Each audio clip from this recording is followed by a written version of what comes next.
Microflora bacteriana del bacalao a profundidad.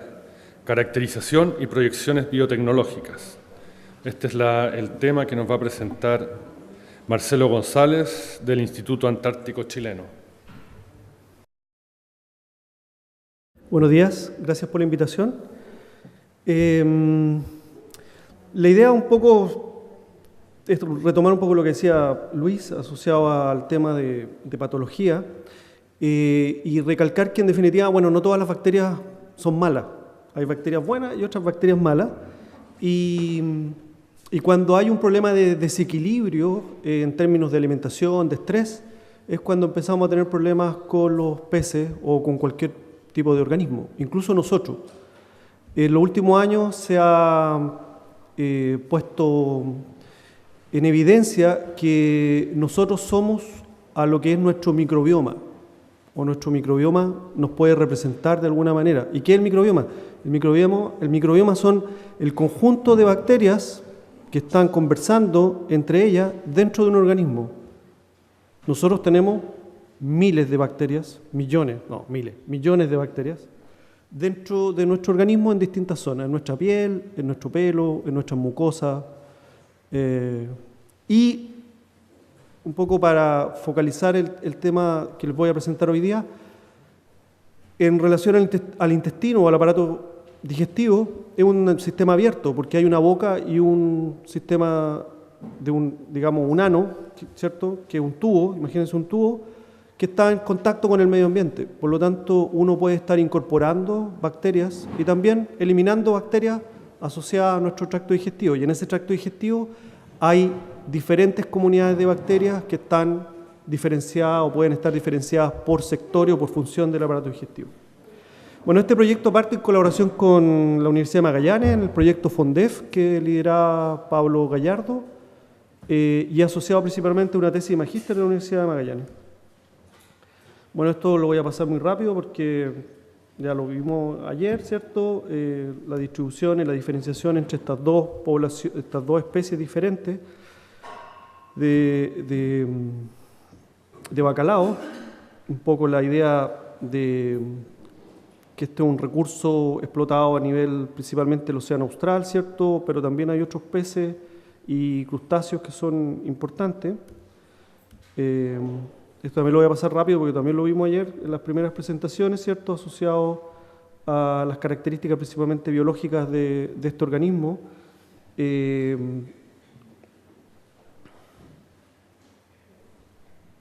Y en términos de lo que es la flora bacteriana intestinal, ¿cierto?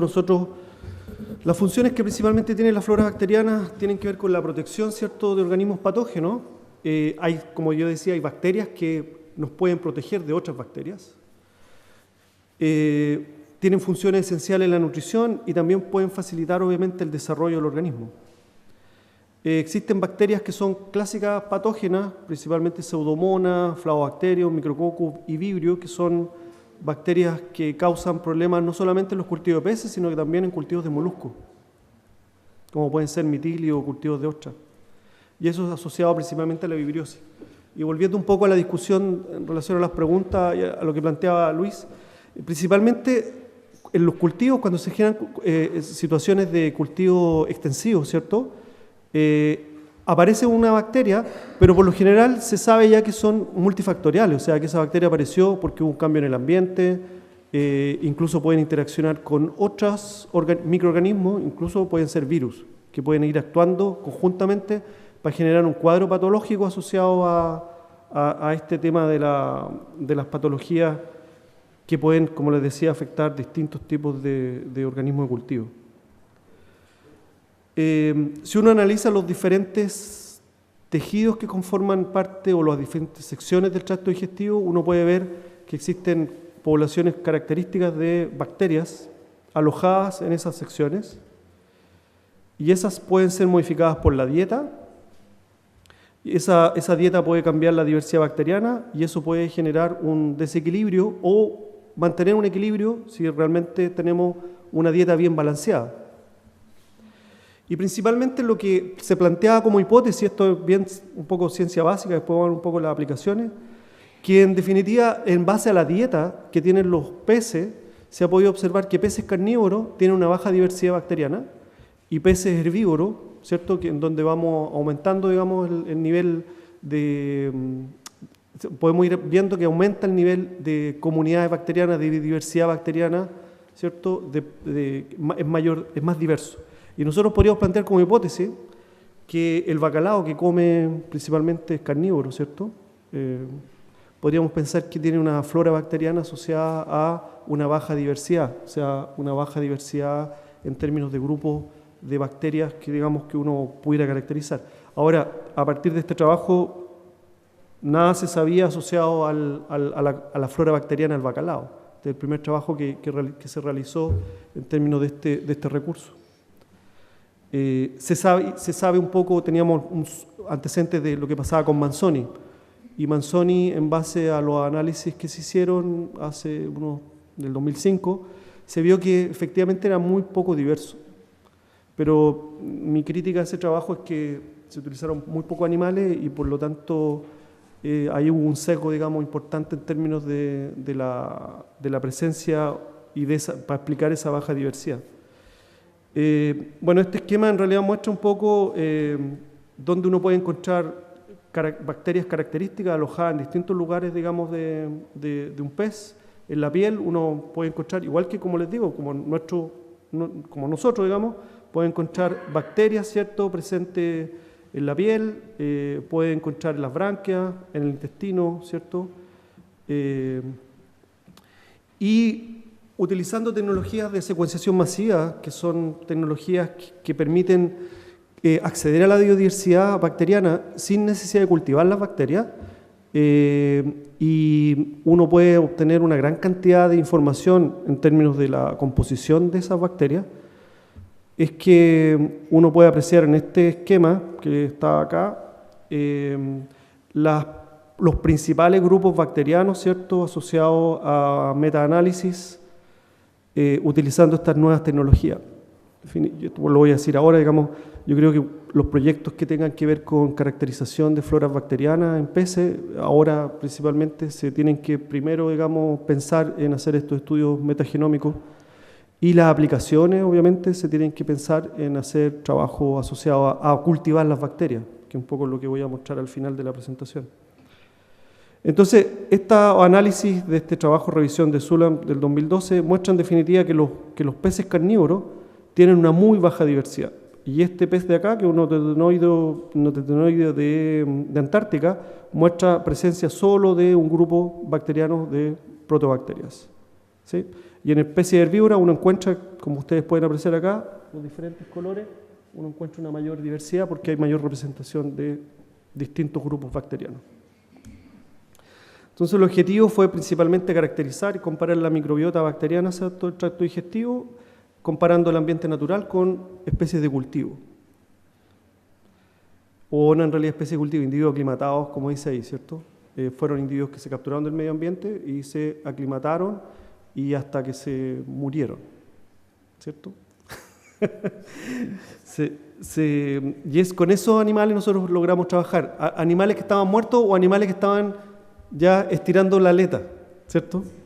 Era un poco esa la idea. Nos hubiera gustado haber tenido muchas más muestras, pero eso era imposible, digamos, de realizar. Eso sí que va a ser interesante después con el tema de los juveniles.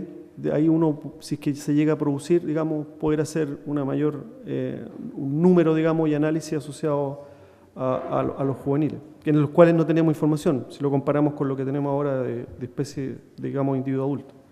Nosotros ocupamos una técnica bien clásica que ya se está dejando un poco de lado, que es son unos geles ingredientes que permiten diferenciar los tipos de bacterias que están presentes en distintos organismos, y después caracterizamos los patrones que podían indicar ausencia, presencia, tanto en individuos aclimatados como en individuos que venían del medio ambiente.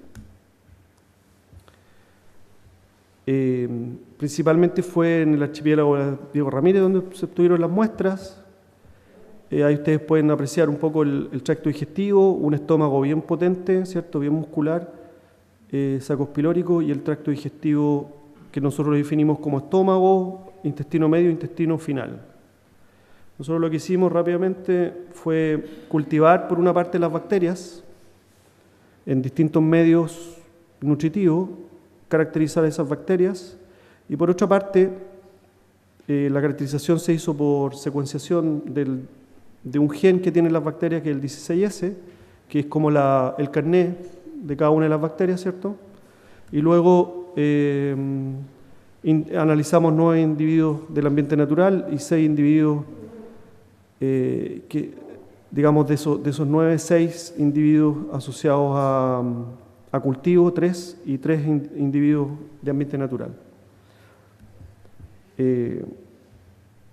Nosotros los organismos de los cultivables, las bacterias cultivables, lo que destaca o lo que destacó fue la presencia de vibrio, principalmente. Vibrio, como les decía, puede ser un patógeno, como puede ser una bacteria común presente, digamos, en los tractos digestivos de peces. Y vimos que las comunidades de estas bacterias cultivables no son las mismas si analizamos el estómago, el intestino medio y el intestino final. Y en el intestino final, acá en C, podemos ver una mayor diversidad de grupos de bacterias. Principalmente vibrio, como decía, alivibrio y Cikrobacter. Cikrobacter es una bacteria clásica de ambientes fríos.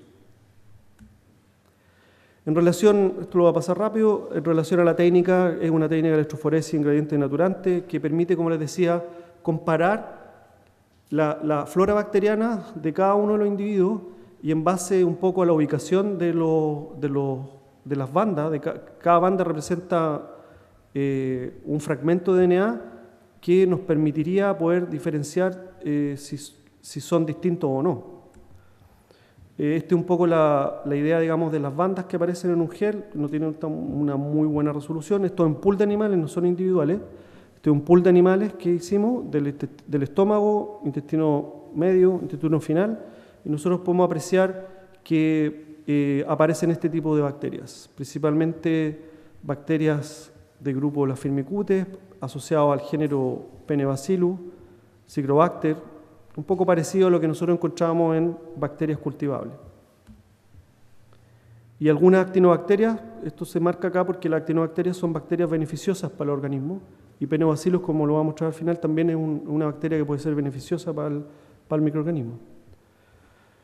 Luego, en términos de la caracterización de individual por segmento del tracto digestivo, nosotros ahí también apreciamos diferencias entre los organismos aclimatados y los no aclimatados. Este es un trabajo bien que uno ocupa mucho tiempo en hacer los geles y que sean reproducibles, y por otro lado uno tiene que tratar de cortar o de recuperar cada una de estas bandas para poder secuenciar ese pequeño fragmento, que son fragmentos de 200 pares de base, para poder después saber qué bacteria es, ¿sí? Esto fue principalmente realizado en el marco de una tesis de magíster en la Universidad de Magallanes, del magíster de conservación de recursos naturales. Y aquí podemos apreciar los aclimatados, ¿cierto? Un poco el perfil, y a simple vista, digamos, se ven que hay diferencias en algunos casos respecto de los aclimatados y los no aclimatados. Principalmente en los aclimatados uno empieza a aparecer, nosotros reconocimos una bacteria que es de este género, digamos, fotobacterio muy abundante, y en el caso de los no aclimatados nosotros empezamos a observar que se repetía este patrón asociado a una bacteria del tipo Penebacillus. Al hacer la comparación por componentes principales, nosotros esperábamos encontrar diferencias entre los distintos segmentos del tracto digestivo. Eso fue muy al límite, principalmente por el número de animales, pero sí encontramos que hay diferencias entre los aclimatados y los de ambiente natural, en términos de sus comunidades bacterianas. Pero no así, digamos, en los segmentos. Como les decía, los dos grupos importantes de bacterias que nosotros pudimos determinar en los organismos nativos o del ambiente natural, principalmente este grupo de bacterias, los Penebacillus, y por otro lado, en lo aclimatado, la presencia mayoritaria de fotobacterios. Entonces, las aplicaciones o potenciales posibilidades de desarrollo biotecnológico están dados principalmente porque si uno puede cultivar las bacterias de estos organismos, en condiciones de organismos, estoy hablando de peces nativos, que uno los puede recuperar, puede obtener este tipo de organismos como son Penobacillus. Acá hay un ejemplo reciente, digamos, de este año, en donde se produce la bacteria, esa bacteria se puede adherir al agua que está en el pez, digamos, en cultivo, puede ser el pez, pueden ser las larvas, pueden ser los juveniles, y se puede agregar como un aditivo. Y también se puede agregar, si uno lo liofiliza, o sea, si el cultivo bacteriano uno lo seca, lo convierte como en un polvito, uno se lo puede agregar a las salchichas, ¿cierto?, que se le dan a los peces, a los bacalaos, y en el alimento, digamos, y esto podría estar haciendo que estas bacterias funcionando como un probiótico, ¿cierto? Entonces, un poco la idea. La idea sería recuperar bacterias beneficiosas, ¿cierto?, que presenten. ¿Por qué digo que son beneficiosas? Porque uno tiene que comprobar que estas bacterias, en este caso Penobacillus, es capaz de matar, ¿cierto?, produciendo ciertos compuestos, a otras bacterias que son patógenas, ¿cierto?, como pueden ser vibrios, como pueden ser aeromonas, como puede ser salmonela, ¿sí? Entonces, cuando un animal, y esto para las consideraciones finales, cuando un animal entra en estrés, es muy probable que su flora bacteriana se modifique. Si empezamos a alimentarlo, obviamente el animal no se va a alimentar inmediatamente, le vamos a empezar también a cambiar la dieta, ¿cierto? De una dieta principalmente constituida por de carne, ¿cierto? Se lo vamos a pasar a algunos componentes que pueden ser también quizás de origen vegetal, ¿sí? Y eso puede generar un desequilibrio de la flora bacteriana. Entonces, una de las investigaciones asociadas a las proyecciones que tiene este trabajo tiene que ver con caracterizar probióticos, que puedan ayudar a reconstituir o a controlar la flora bacteriana que va cambiando en el pez, quizá en los distintos estados de desarrollo, ¿cierto?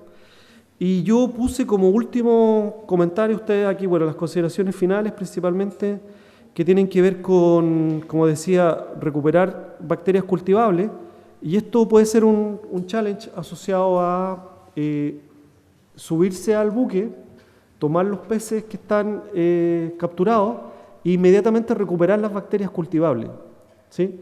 Y esas bacterias cultivables poder estoquearlas, ¿cierto? Nosotros tenemos una colección en el laboratorio de bacterias que son de distinto origen, principalmente son antárticas, y esas bacterias uno las podría probar como potenciales probióticos para las condiciones de cultivo. No solamente para ese cultivo, pueden ser para otros cultivos como probióticos, o sea, incluso tiene esas posibilidades.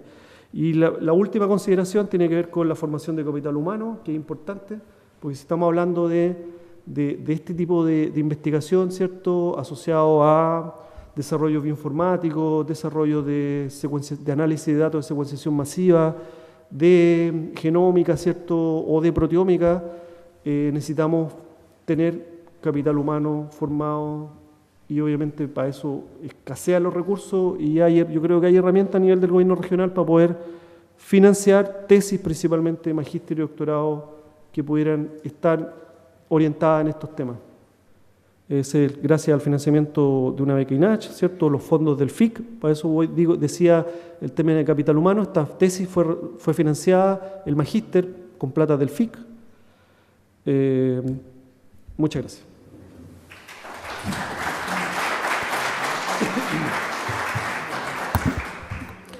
Gracias, Marcelo.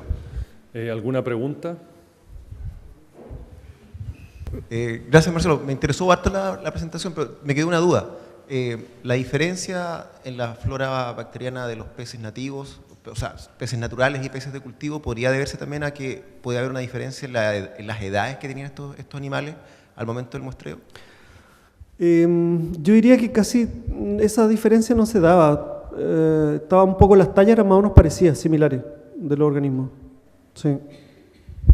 ¿Hay alguna diferencia o hay bibliografía que indique que el animal, a la medida que va avanzando en su ontogenia, va variando su...? Sí, normalmente debería hacerlo. O sea, se sabe en otros peces, digamos, que se han estudiado más, pero en el caso del bacalao, como te decía, este es el primer registro de caracterización y estamos preparando la publicación para esta, digamos, el artículo asociado a la comparación entre aclimatado y no aclimatado.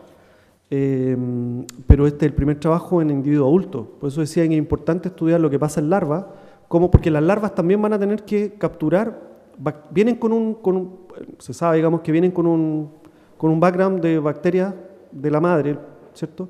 Pero también pueden venir con bacterias tienen que capturar bacterias del medio ambiente. ¿Y eso ¿Sí? te permitiría identificar stocks también? ¿Perdón? ¿Te permitiría identificar stocks? Claro. ¿Arqueros? Sí. A lo que voy yo después, es importante después caracterizar esa flora bacteriana tanto en los distintos estados de desarrollo del organismo y después, a partir de ahí, ver cómo cambia en relación a las condiciones de cultivo. Gracias. Ya.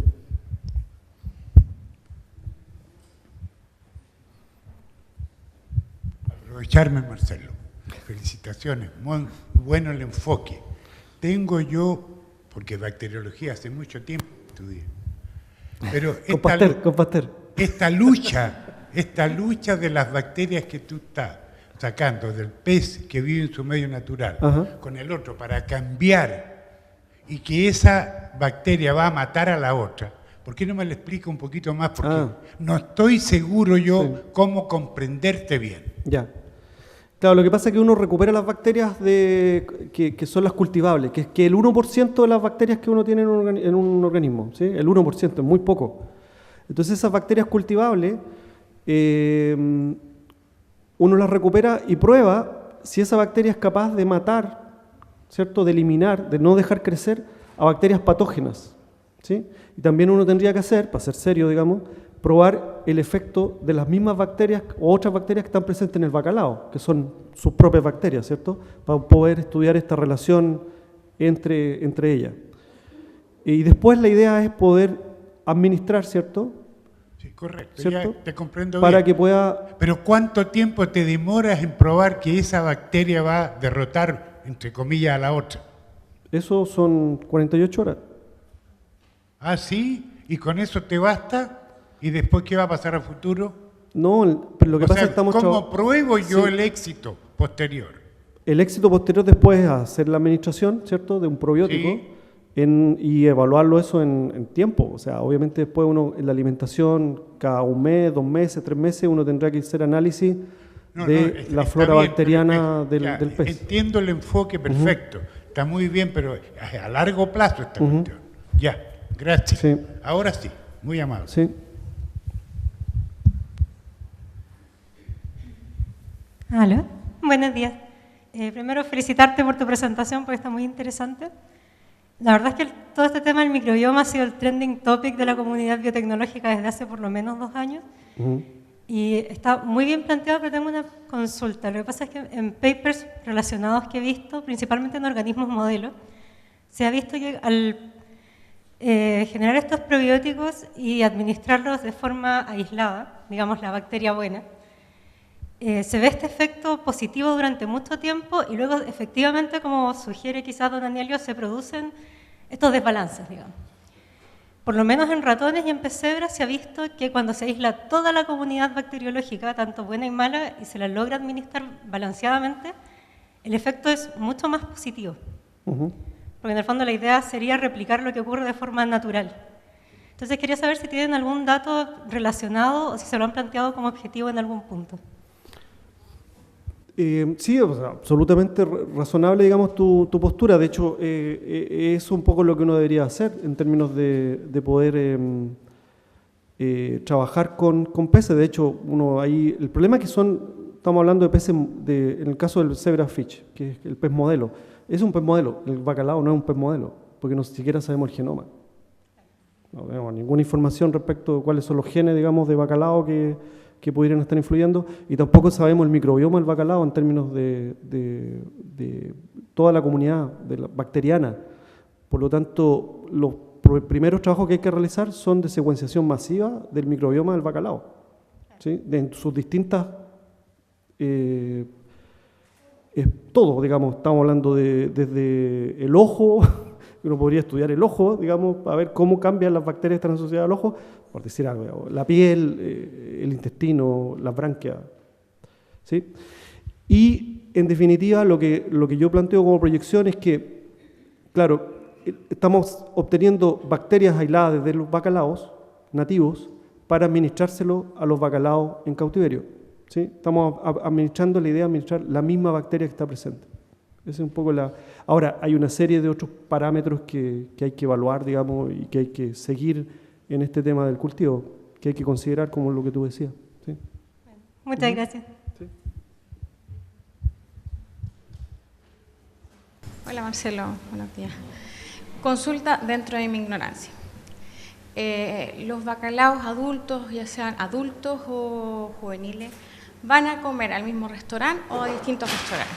¿Por qué te lo pregunto? Porque a lo mejor hay alguna relación de alguna bacteria en particular con el área de alimentación de los distintos stocks pesqueros o ecológicos, como lo quieras llamar. Sí, sí, no, la pregunta no tiene nada de ignorante. Es una muy buena pregunta, de hecho es la pregunta que nosotros nos hicimos cuando planteamos la tesis. Era idea de tener especímenes nativos del norte, ¿cierto?